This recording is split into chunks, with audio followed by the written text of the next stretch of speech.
तपाईको घरमा यी चीजहरू बर्बादीका लक्षणहरू हुन्। हजुरको घरमा यस्तो भइरहेको छ भने हजुरको घर अब बर्बादीमा जानेवाला छ, नोक्सानीमा जानेछ, हैरानीमा जानेछ। यी बर्बादीका लक्षण हुन्, घर नोक्सानी हुने, हानि हुनेका संकेत हुन्। हजुरको घरमा यस्तो भइरहेको छ भने अब हजुरको घरलाई कसैले बचाउन सक्दैन। अब हजुरको घरका व्यक्तिहरूले खाली झगडा मात्रै गरिरहन्छन् र हजुरले साना साना कुरामा झगडा मात्रै परिरहन्छ भने यो पितृदोषको लक्षण हो। हजुरले पितृलाई कहिल्यै पनि पितृलाई सम्झिनु भएको छैन, स्मरण गर्नुभएको छैन, श्रद्धा गर्नुभएको छैन र पितृलाई हजुरले खोजी नीति गर्नु हुँदैन। पितृका नाममा हजुरले कहिल्यै पनि बत्ती बाल्दिनु हुँदैन। हजुरले आफ्नो स्वार्थमा मात्रै तल्लीन हुनुहुन्छ। पितृको लागि कहिले पनि हजुरले खोजी नीति गर्नु हुँदैन। यस कारणले गर्दा हजुरको घरमा पितृदोष क्रियाद हुन्छ र पितृले देवताले दिएको चीज पितृले हर्ने काम गर्छ। त्यही भएर हजुरले पितृ खुसी राख्नुहोस्, हजुर खुसी हुनुहुनेछ। अनि अर्को कुरा, हजुरको घरमा जहिले पनि खाने चीजमा रौँ देखा परिरहन्छ। हजुरको घरमा टुटे फुटेका भाँडाहरू छन्, हजुरको घरमा टुटे फुटेका मूर्तिहरू छन्, च्यातिएका भगवानका फोटाहरू छन् र हजुरको घर ठुलो छ, महल छ, तर भगवानको लागि एउटा ठाउँ पनि राख्नु हुँदैन। भगवानका लागि एउटा सामान पनि भगवानलाई छुट्याएर राख्नु हुँदैन र हजुरले खाना पकाउनुहुन्छ, खाना पकाइसकेपछि भगवानलाई, कुल पितृलाई हजुरले सम्झेर चढाउँदैन। हजुरको घरमा कुलको लागि एउटा बत्ती बल्दैन, पितृको लागि एउटा बत्ती बल्दैन भने हजुरको घर अब बर्बादीमा जाँदैछ। हजुरको घरमा ठुलो हानि नोक्सानी हुने जानेछ। हजुरको जति मेहनत गरे पनि मेहनतको फल मिल्दैन। हजुरले जति दुःख गरे पनि हजुरले त्यो दुःखलाई चिर्न सक्नु हुँदैन, दुःख हट्न सक्दैन। यी कुराहरूले हजुरको घरलाई बर्बादी गराउनेछ। हजुरको घर अब चकनाचुर हुनेछ। हजुरलाई कसैले बचाउन सक्ने छैन। त्यस कारणले गर्दा हजुरले जहिले पनि आफ्नो पूजा कोठामा कुलको नाममा बत्ती बाल्दिन नबोल्नुहोस् र मैरीमा पितृको नाममा बत्ती बाल्दिन नबोल्नुहोस्।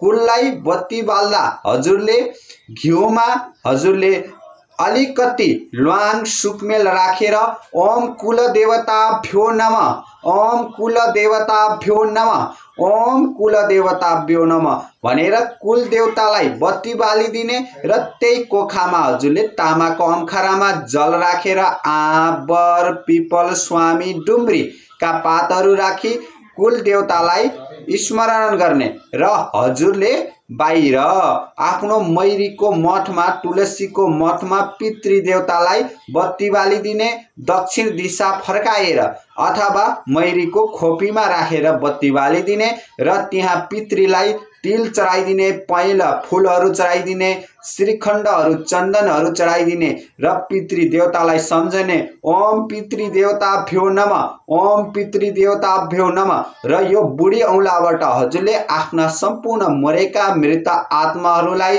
ती आत्माहरूको अकालमा मृत्यु भएका, दुर्गतिमा मृत्यु भएका सम्पूर्ण पितृहरूको उत्तम गतिमा बास होस् भनेर हजुरले सर्वे पितृदेवताभ्यो नमः मम तोयञ्जली दिएताम भनेर हजुरले तोयञ्जली दिने। ओम सर्वे पितृदेवताभ्यो नमः मम तोयञ्जली दिएताम, ओम सर्वे पितृदेवताभ्यो नमः मम तोयञ्जली दिएताम भनेर हजुरले बुढी औँलाबाट जल एउटा शिलामा, शालिग्राममा हजुरले चुहाइदिने। यसरी हजुरका आफ्ना पितृहरू उत्तम गतिमा जानेछन् र पितृहरूको वैकुण्ठ वास हुनेछ र हजुरका पितृहरूले हजुरलाई सदा कृपा दिनुहुनेछ।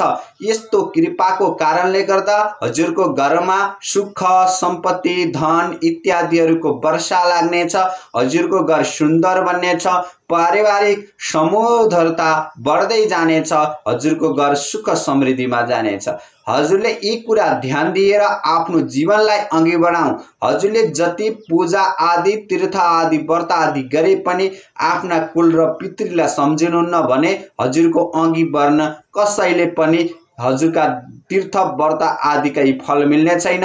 त्यसकारणले गर्दा कुल पितृलाई सम्झ्यौं र कुल देवतालाई र पितृदेवतालाई सम्झिने व्यक्ति कहिले पनि दुखी हुँदैन, दारिद्रता गरिबी हुँदैन, उसका सम्पूर्ण काम बन्नेछन्, ऊ सुन्दर बन्नेछ।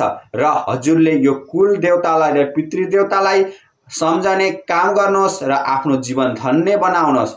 हजुरका केही दुःख कष्ट परेशानी हैरानी छ, हजुरले मसँग गर देखाउन चाहनुहुन्छ, मसँग सल्लाह सुझाव परामर्श लिन चाहनुहुन्छ, हजुरले आफ्नो जीवनलाई अघि बढाउन चाहनुहुन्छ भने एकचोटि मसँग जोडिन नभुल्नुहोस्। त्यसको लागि मैले टिकटकको बायोमा फोन नम्बर राखिदिएको छु, व्हाट्सएपमा जोइन हुनुहोस्। टिकटकको बायोमै युट्युबको लिङ्क छ, सब्स्क्राइब गर्न नभुल्नुहोस्। जय